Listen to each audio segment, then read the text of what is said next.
Ruthless hunters, natural-born killers, constantly on the prowl for new prey. These are the predators.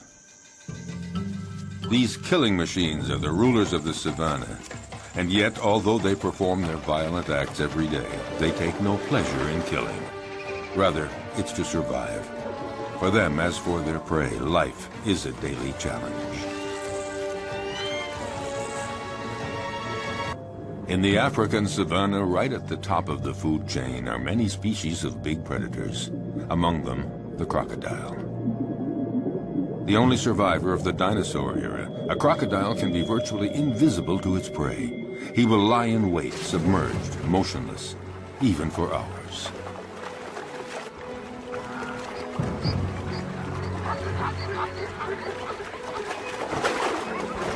Fearsome, discreet, wily, he is perfectly adapted to life in the water and has the sinister reputation as the most dangerous killer in Africa.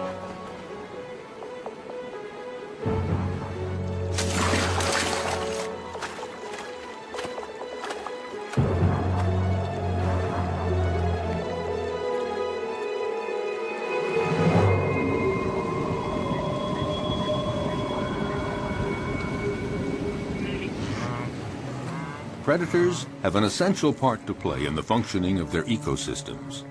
By congregating at places where their prey can cause pollution, they limit proliferation, sparing other species that are few in number. Predators as a group, in limiting populations, help to preserve species that might otherwise eliminate one another.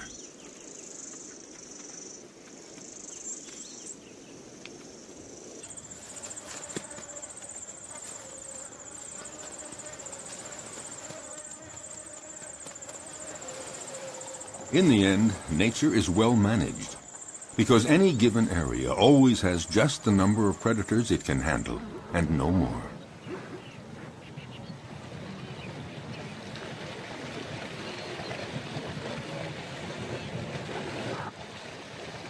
Each predator has its own way of hunting. Their strength and speed seem to protect them from many dangers, but their never-ending need for food, for survival, drives them constantly to keep hunting. Even when prey is abundant, chances of success are never sure. Often it depends on the strategy of the attack.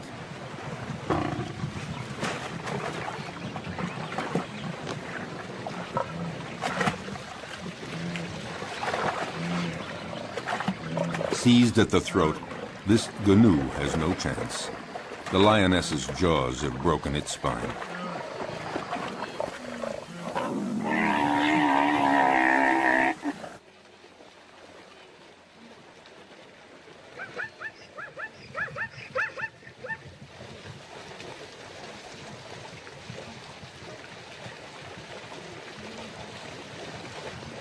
But the lioness can't lift her prey out of the water because the creek became too muddy during the dry season. She has to devour the animal here where it was killed, a rare practice. Usually several lionesses hunt together, but there are occasions of solo hunting, and then the lioness can rely only on herself to defend her kill. The prey has barely been taken when other predators start pointing their snouts toward the meal. Yes, it is not enough to hunt down and kill your prey. You have to defend it too. The fury of a lioness can be fatal for a hyena. The sudden appearance of a buffalo might improve the hyena's chances. But is the big animal a real danger for the lioness? The buffalo keeps approaching, trying to frighten the lioness away from her kill. The herbivorous avenger forces the lioness to flee up a tree. High up in the acacia tree, she keeps a needle-sharp watch on what is happening below. Finally, the buffalo lets the lioness come down, and the hyena sees his chance evaporating. In fact, the hyena gives up. The lioness could return to the dead prey at any moment to finish her meal. No, the hyena would rather try elsewhere, where a family of cheetahs is hunting in the area. At one point, the contest threatens to become fierce unless the hyena is content to be a little patient.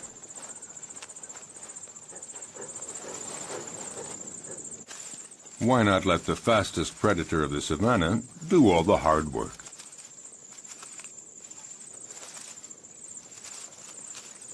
The female cheetah hunts alone because she can't count on her progeny.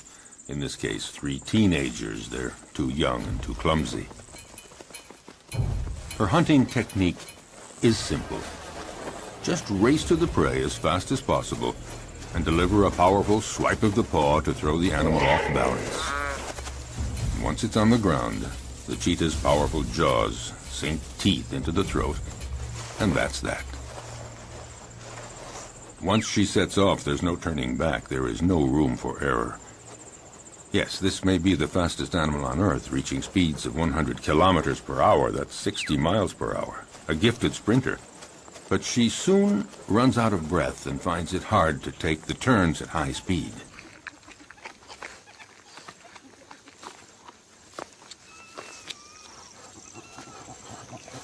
She expends so much energy all at once that she needs a breathing space to recover, and these are precious minutes, because the hyena is on the prowl, and he knows that this is the instant to try something if he's going to steal any of the meat. The young cheetahs waste no time in munching off the first bits. The cheetah senses danger, but what can she do? These kids are too clumsy to make any sort of organized resistance.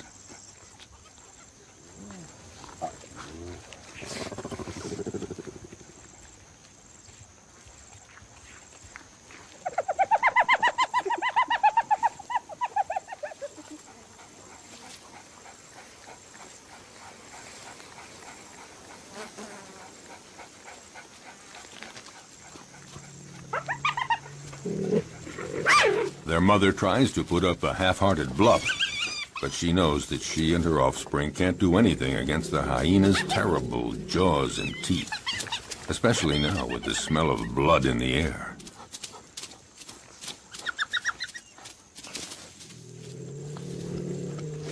She doesn't even try to fight.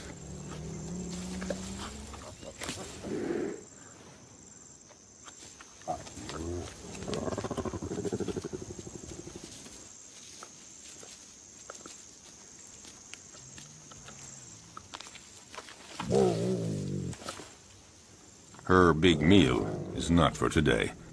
She's a spent force, and she knows it.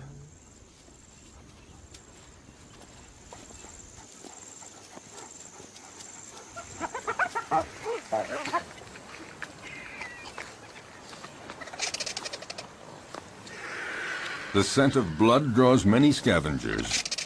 They're not considered true predators because they eat animals that have already been killed by others. A real predator hunts down and kills live, fleeing animals.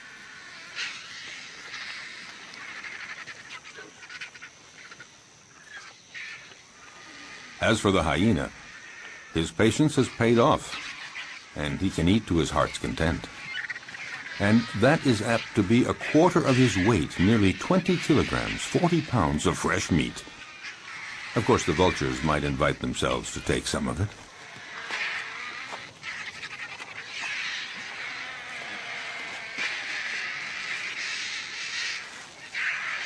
A jackal is prowling around, but he's no match for the hyena.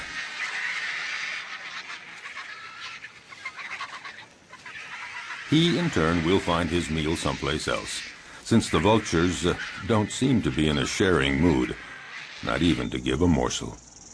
So he has to fall back on more modest prey.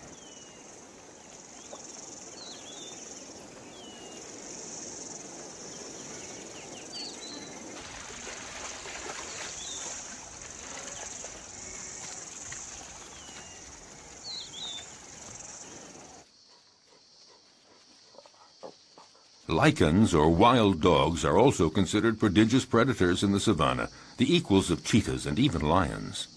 They're among the carnivorous animals that hunt during the day.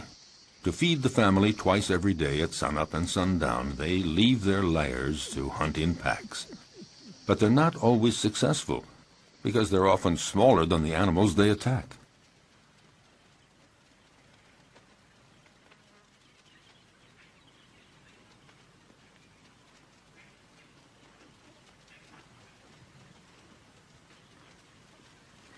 These creatures are classified between the dog and the hyena, and they're sometimes called hyena dogs. They drink very little, and their prey can be antelope, zebras, gazelles, and gnus. They're about the size of a big dog, but they're considered, perhaps, the most effective killing machine in the animal kingdom. They hunt in packs, like wolves. Alone, one could never take down a Thompson gazelle or a young gnu.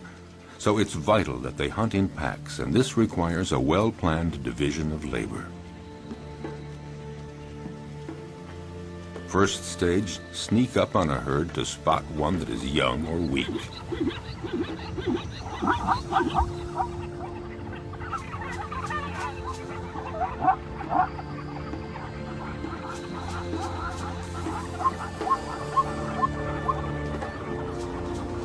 Next, chasing down in relays. They charge the herd to scatter it and isolate the victim. And when that one starts to flee, the wild dog at the head of the pack takes after it at speeds of 50 kilometers an hour, 30 miles per hour. Their strength is in their numbers. The chief directs the whole procedure, but actually getting the prey is seldom as easy as it first appears. They succeed in 2 out of 3 hunts.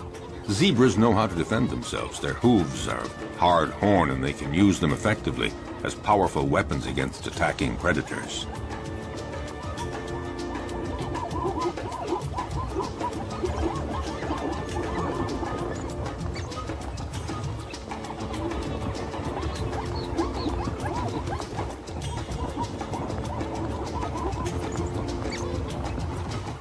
This time, the zebra herd manages to fight off this pack that isn't really prepared for this morning chase. Herbivorous animals know how to put up a good defense. Elephants stand very tall, and they fear none. But the others have to learn the behavior patterns of their potential predators. They know when they're hunting and when they're not. So it's common to see a herd of zebras calmly munching plants just a few feet from a relaxing lioness. But the zebras are watchful all the same. The stallion stands slightly apart like a sentinel. When he senses danger, he alerts the others with a whinny. Instantly, they all form a group and they flee together, with the stallion bringing up the rear, where he can nip the legs of the slow zebras to make them keep up with the others. But the greatest danger for all of them is crossing a river, because it's there that crocodiles lie in wait. If crocodiles are seen as the most frightening predators on the planet, it's because they're not only clever and strong, they have another weapon: their patience. They can go for months without eating, but after a fast like that, any prey passing within range of their massive jaws would have to be very lucky to escape. Armed with about 70 teeth, a thick body armor of scales, and powerful appendages that they can use to leap their full body length, their attacks are furious and frightening.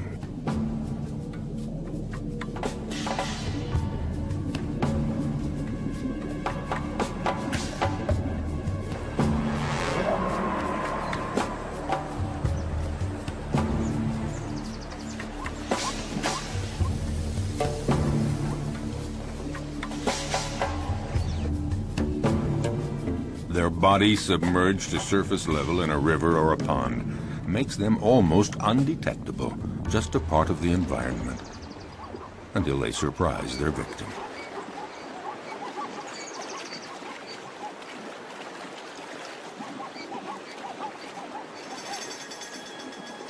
Buffaloes, zebras, antelope, these are perfect prey.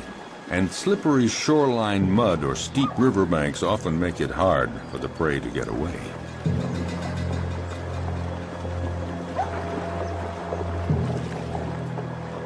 A female crocodile decides to go after a young zebra that has been separated from the main group in the middle of the flowing water.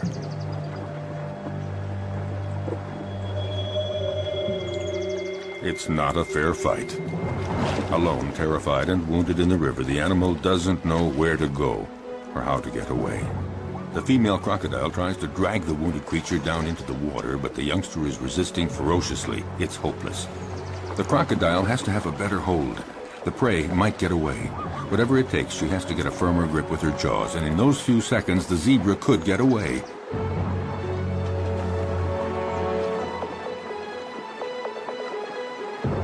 Suddenly, the vise is loosened. Instantly, the zebra takes advantage and breaks away, desperately climbing up the riverbank. Exhausted by the violent struggle to stay alive, the young zebra has to rest. But lions are always prowling along the river, seeking new prey. The young zebra's minutes are numbered because she is wounded. And in the savannah, a wounded animal is as good as dead. Here at the river, the lions have this prey for the taking. In fact, they have a wide choice of animals that are fatigued from crossing the river, or sick, or wounded. The ones that trail behind the herd.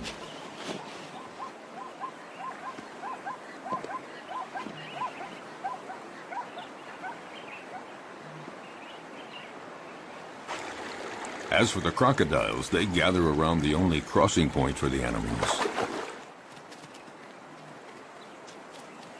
A zebra sounds an alarm to warn the others. But the crocodiles are well aware. They know all they have to do is lie in the water and wait. Sooner or later, the next grazing animals will give in to the strong temptation to cross. It might be Thompson gazelles, eager to find that greener grass on the other side. For them, crossing the river is a real adventure. They're too small to resist the current. They wait, hesitating to take the first step. But for all their fear and reticence, the lure of the wonders sure to be found on the other side becomes too strong. The ones motivated by frantic urges to migrate often pay for their audacity with their lives. Sharing meals is a well-established tradition among crocodiles. A female comes to the party, but the prey isn't big enough for two. You don't share a gazelle. Resigned to this, the guest has only to reach the riverbank and participate in a crocodile's favorite pastime, the siesta.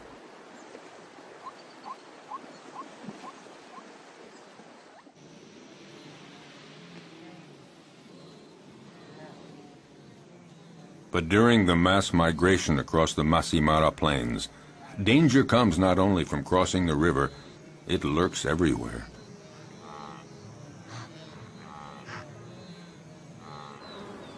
A well-organized pack of wild dogs attacks a young gnu.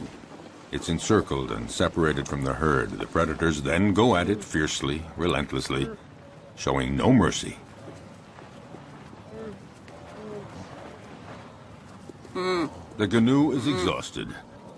It's time for the kill.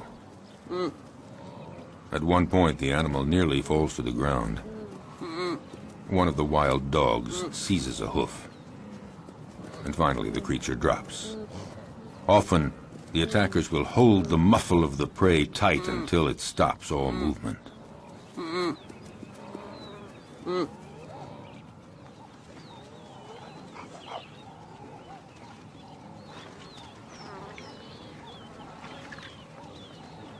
Now it just remains for the predators to share the meal.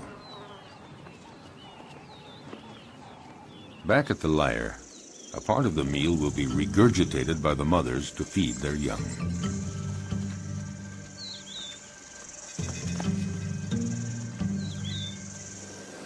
It may seem that predators are ruthless. They show no mercy at all. But they kill only when they're hungry. Their potential prey senses this. As we saw, herds are often oblivious to lions walking almost beside them. But if a herd senses that a lion is hungry, they are away and fast.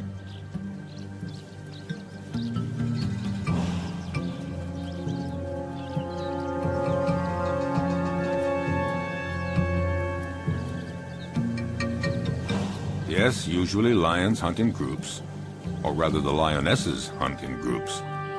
Males take no part in the hunting. They are content to feast on what the females bring in. What lions like most are gnus and zebras, the slower animals that are easier to run down, not the gazelles and antelope. Actually, hunting any animal is always difficult.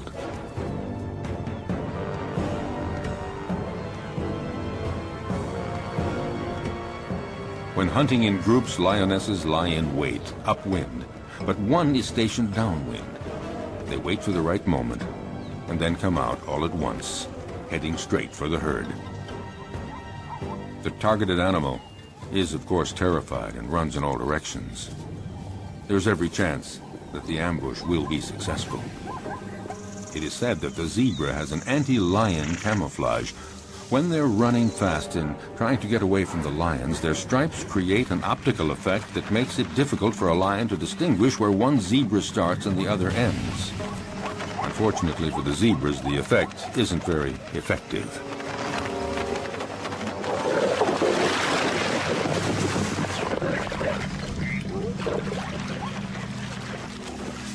A lioness kills by strangulation, and it's a slow death. The victim tries to get breath. It might take 10 minutes before the animal dies. The success score for females that hunt alone is fairly low. It's about 17%, one kill in every 5 attempts. This makes the survival of the lion cubs fairly uncertain. It's not surprising that they prefer hunting in groups. Today, the lionesses and the cubs are eating as fast as they can before a male comes along to take his share. When a male is present, he is always served first. But this time, Mom and the kids will have full stomachs. All the same, the odor of the carcass draws famished hyenas.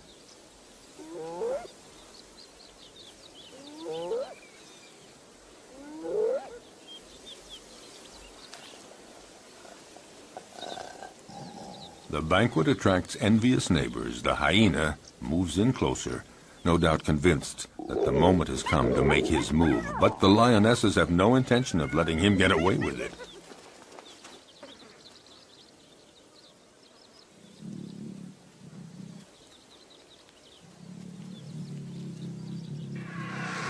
He's going to have to wait until the lion family has had its fill, and then he will move in to find they have left him a few bare bones.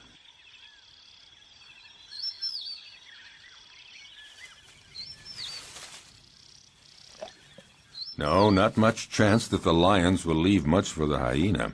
Well, if there's nothing here, the hyena has to resume a solitary quest. Why not seek out tender prey, fresh meat, for instance, an unsuspecting, defenseless baby cheetah? For out in the wild, hostile nature, the lives of the young, whether predator or prey, are often precarious.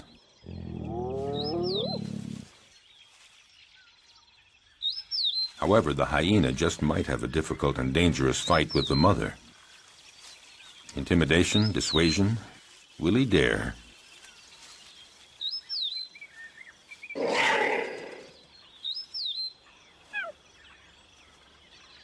No, the risk looks too great. The hyena goes on his way and keeps on the prowl for other prey.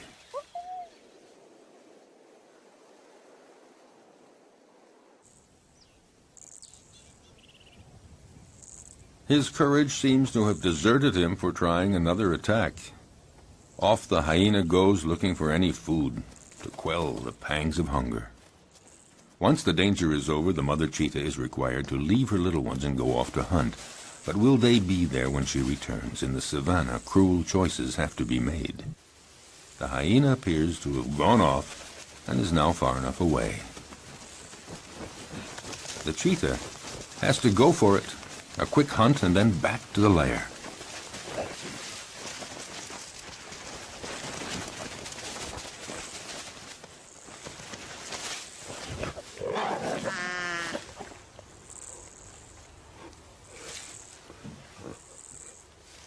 The hyena is watching all this. And a little too sure of itself approaches the cheetah, certain to come out the winner.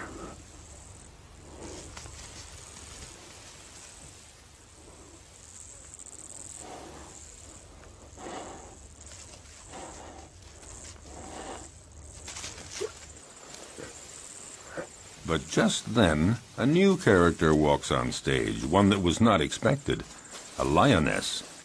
This one is really sure of herself and determined to turn the situation to her advantage. Nobody dares attack her. The hyena and the cheetah are left on their own.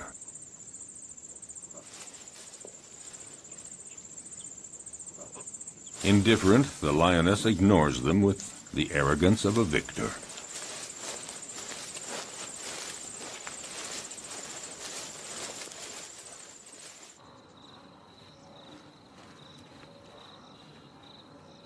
Vexed, the hyena, again, goes off to a safe distance. Out of breath, the cheetah isn't too sure that she'll have a meal today. She'd better just go back to her little ones, or maybe make one last attempt under the watchful gaze of the hyena, who more than ever is looking for his slightest chance. By now, other hyenas are present, curious to see how well the cheetah will do. With energy born of hopelessness, the cheetah begins a frantic chase in pursuit of a canoe, but she lacks conviction and is too soon out of breath.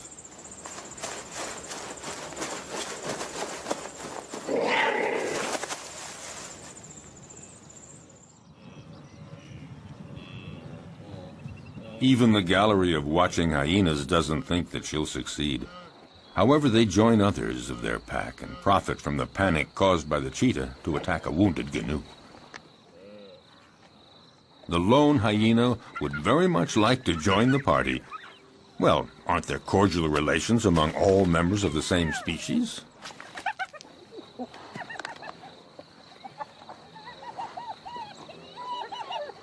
No cordial relations at all.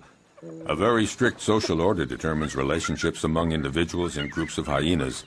The loner is not part of this group, so the dominant female directing the group chases him away in no uncertain terms.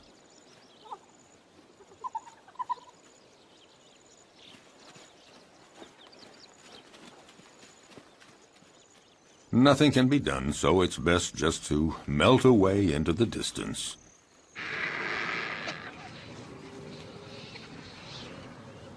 The dry season is drawing to a close, and carnivorous animals are finding less and less game, and they're growing weaker.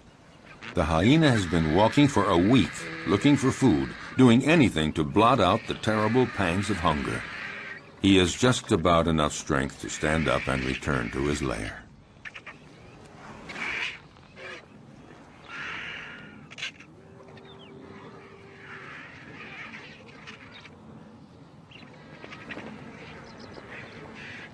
Oh, he knows the vultures are waiting for just one thing, for him to lie down and not get up.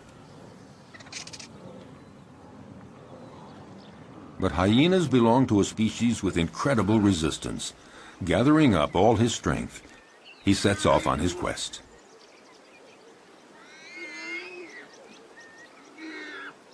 He isn't lucky and doesn't have the strength of a lion, but all the same, his plight isn't so bad compared to that of the warthog that the lioness has no hesitation in devouring while still alive.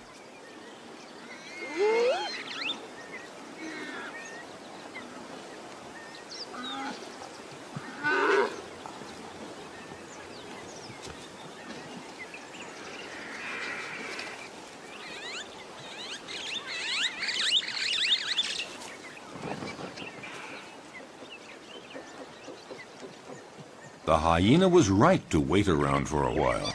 At last, there is a reward because the lioness leaves the warthog carcass after eating only the entrails. Finally, something to eat.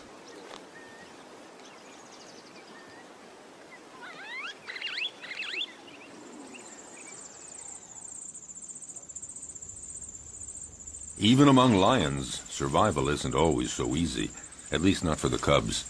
They may be the offspring of the animal king, but their future is often compromised.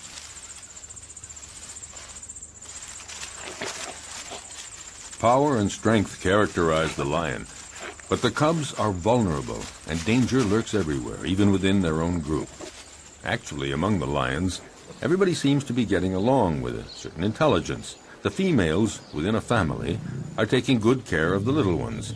A female will submit to any sort of nuisance from the cubs, and will even take care of the ones that are not her own. So the females remain calm, but it's quite different with the males. They guarantee reproduction, and they protect the females and the cubs, but they can turn dangerous for the cubs. Unmindful of his tremendous strength, a male who is annoyed by a cub teasing him just might kill the youngster with a swipe of his paw. Lions like to live in a stable family group, and yet the young ones, especially the newborn, are always vulnerable. Prudently, a female about to give birth distances herself from the group and finds a lair where she can have her cubs. She wants to find a natural hiding place where hyenas and jackals and cheetahs can't get at the little ones, and to keep them safe from the male lions that might come to take them. A female may have as many as 6 cubs at a time, but only 1 in 5 will survive to adulthood. Cubs are most fragile during the first 20 months. Then they are young adults. The mother lioness has to leave her cubs in the hiding place and go out to forage for food, but she never knows whether when she returns she's going to find them dead or alive. Will they escape the prowling predators? The lioness is now isolated from her group, and she has to hunt alone. Her predatory hunting instincts have to overcome her maternal feelings.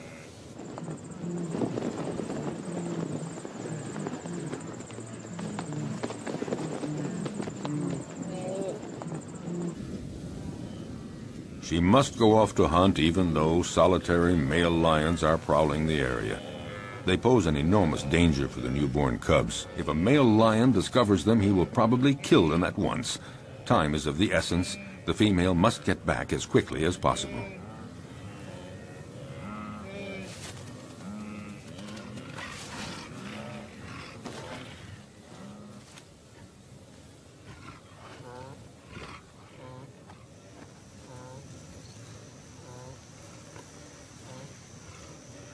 A lion, alerted by the noises, emerges from a thicket. A male lion does very little in life. He sleeps and takes care of reproduction, protects the group, and eats to his fill whatever the lionesses bring in from the hunt. And usually he's first in line. The lioness is well advised to catch her breath quickly and start eating as much as she can to regain her strength before the male shows up.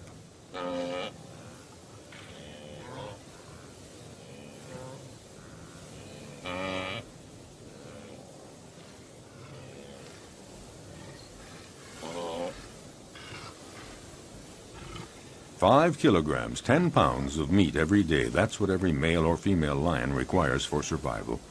But one might eat up to 35 kilograms, 70 pounds, at a single meal." The effort has been so strenuous, the lioness has to recuperate for a good 10 minutes before feeling strong enough to begin eating.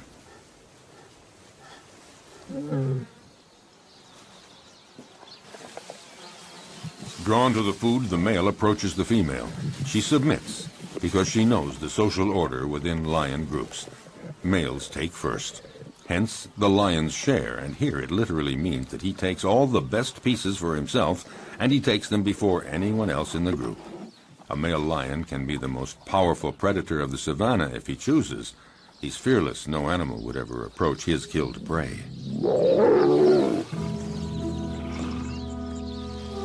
The lioness can only wait, resigned to the situation, and go off to her cubs.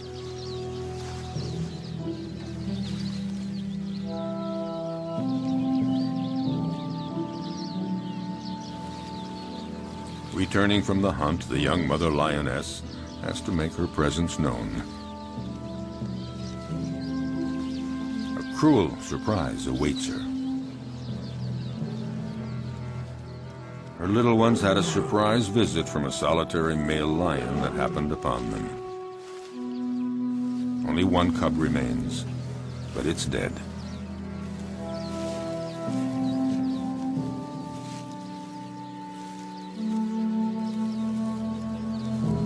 She takes it and wanders through the savannah for a long time.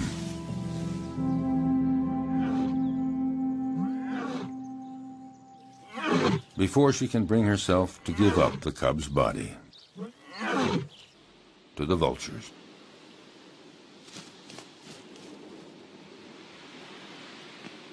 Accused of killing for pleasure, predators have incurred a bad reputation, and yet, for over half a century, many scientific studies have proven their usefulness.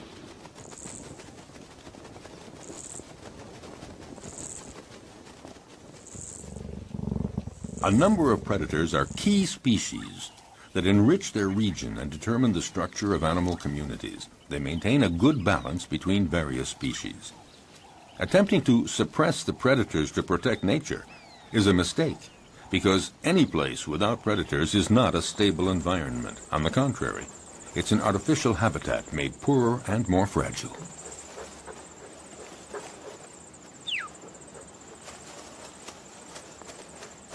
Following an implacable and ferocious law, by attacking the most vulnerable individuals, predators remove weak and sick animals from nature to the benefit of the stronger animals.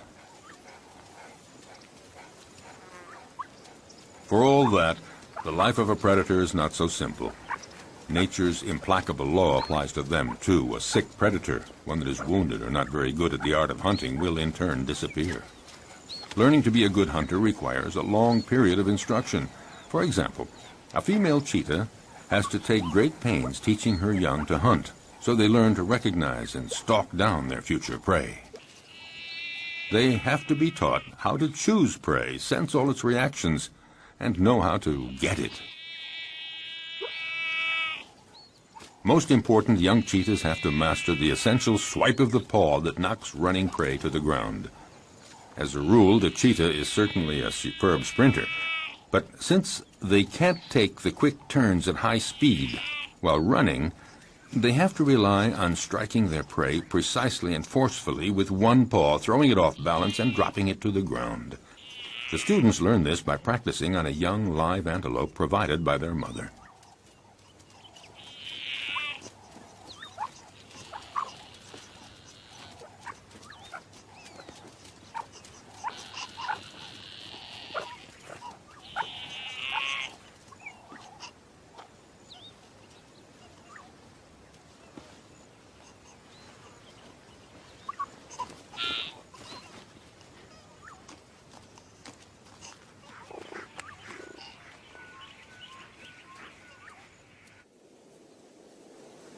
In the broadest sense, being a predator is feeding on other living creatures. Under that definition, practically all animals are predators. It's just a matter of scale.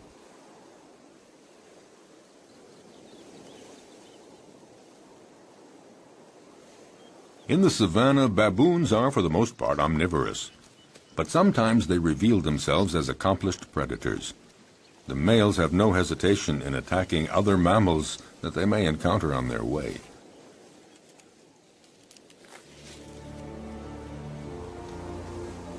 They can be terrifying opponents. Their bite is awesome.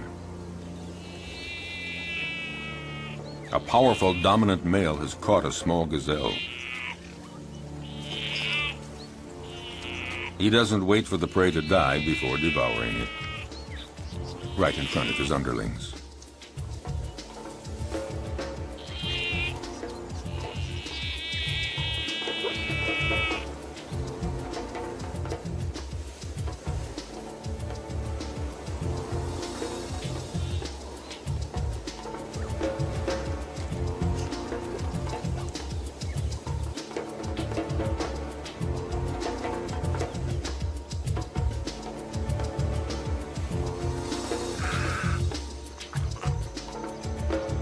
This male may leave a few scraps for others, but only after he's had his fill.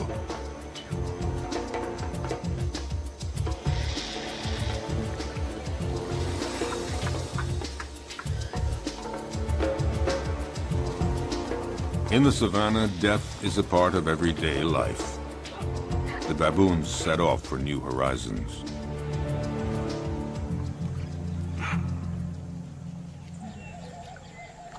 But predators are not limited to attacking weak herbivores. They devour other predators, and at every opportunity.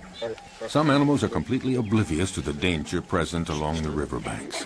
Like young baboons, apparently, the smaller the predator, the more invulnerable they feel. Foolhardy or oblivious, the baboons have apparently decided to tempt the devil, and this particular devil is a crocodile. For the young ones, the game is approaching the riverbank as close as possible, but for the older ones, the most exciting provocation is in actually drinking from the river very close to a crocodile who's pretending to be asleep. It would seem that the one taking the greatest risk is matching himself against the most dangerous predator of the river. A youngster takes one chance too many and things get dramatic.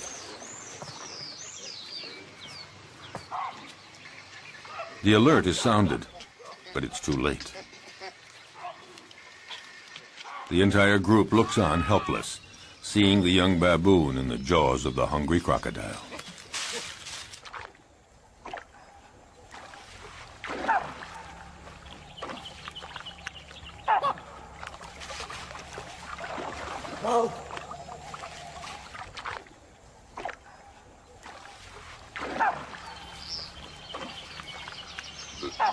In the world of the predator, you pay for the slightest mistake. But along the river banks, the crocodiles don't always have it their way. Facing a hippopotamus, the law of the stronger and the bigger holds, and the hippos move right in to use their heavyweight position to provoke the crocodiles.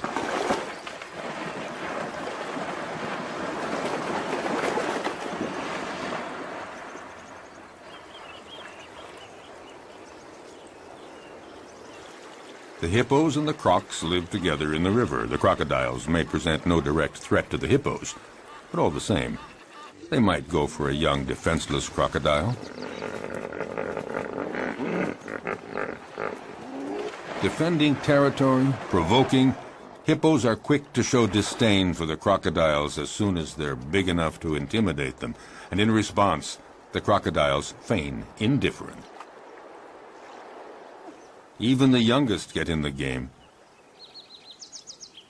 On dry land, the adult crocodiles do their best to frighten the hippos.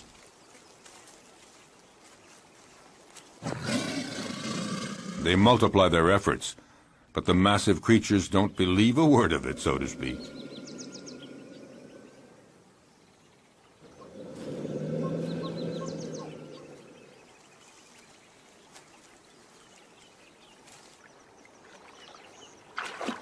If duels between adults held on land seem not really dangerous for the combatants, it's not the same in the river, when the crocodiles are again in their preferred hunting ground.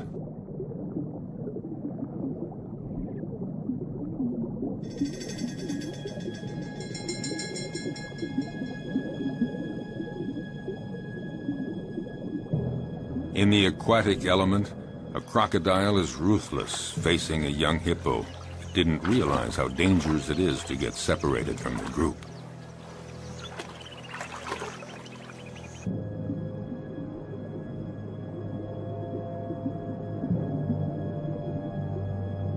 Cunningly, the crocodile approaches slowly.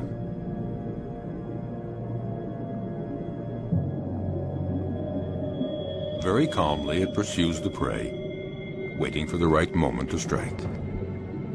Feeling safe, not sensing exposure to any danger, the hippo swims down in the water. And the crocodile glides effortlessly. He's in no hurry.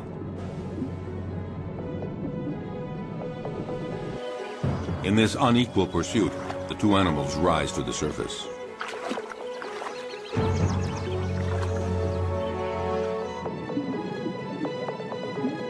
It only remains for the crocodile to pounce and pay no penalty.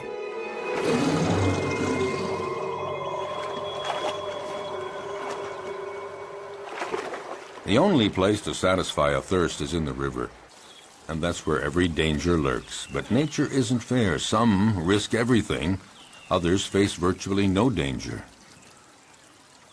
Take the giraffe, gaining considerable protection from its great height. Still, it's in mortal danger drinking at the river, because it has to spread its legs, and in this uncomfortable position, the giraffe is highly vulnerable.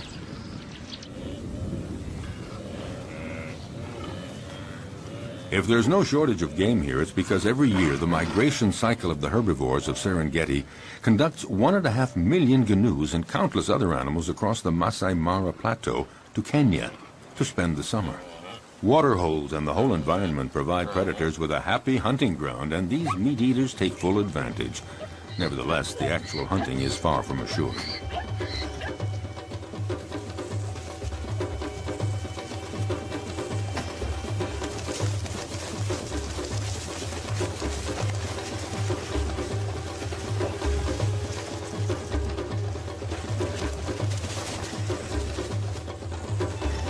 As always, some succeed and others fail, but it's not because there's no game. Some prey defend themselves with enough energy to repulse the most ferocious attacks. With 4 against 1, the cheetahs seem to have achieved their goal. But such combats don't always end as predicted. It would appear that the cheetahs have the advantage, but that doesn't take into account the endurance of their opponent or the gnu's instinct for survival.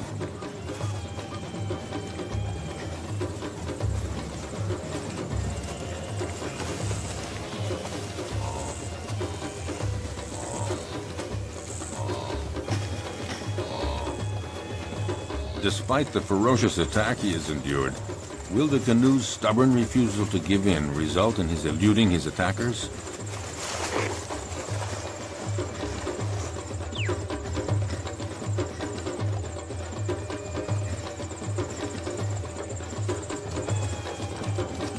Thrown off balance by the gnu's sustained fury in managing to escape their claws and teeth, the cheetahs seem unable to administer the fatal blow.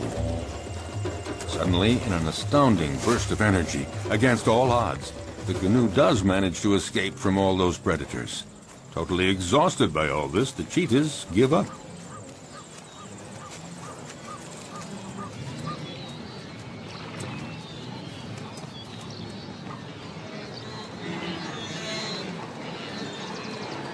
In this immense jumble of thousands of gnus and zebras and gazelles, as we have seen, the most fearful moments of their long migration trek come when they have to cross the river.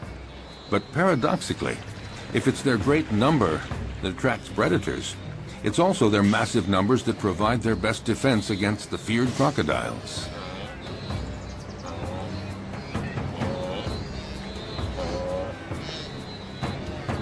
The gnus throw themselves into the river, where the crocodiles await them to conduct them to their doom. But there is such a density, so many animals churning in all directions. In this confusion of horns and hooves, the crocodiles are confused, unable to find a precise target. Some of them even stomp on crocodile heads in their frantic, panicky movements.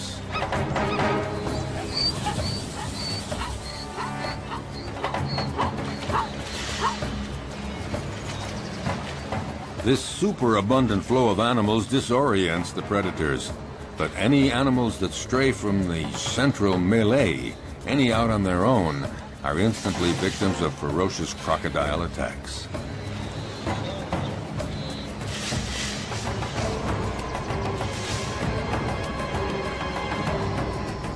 The prey is seized in a single leap, the victim rendered rigid by the pain of the bite, held firmly in those massive jaws, and the crocodile begins to devour the animal. Often several others quickly come to share the feast, unless the first crocodile can manage to plunge the prize to the bottom of the river. If there were not predators on the Great Plains of the African savanna, it would create a major imbalance in the proper development of the ecosystem. Nature creates a balance where each animal has its place in the food chain. All species reproduce and evolve according to a cycle that allows them to live together in the same territory. Without predators, some species would overdevelop to the detriment of others, possibly resulting in the extinction of species.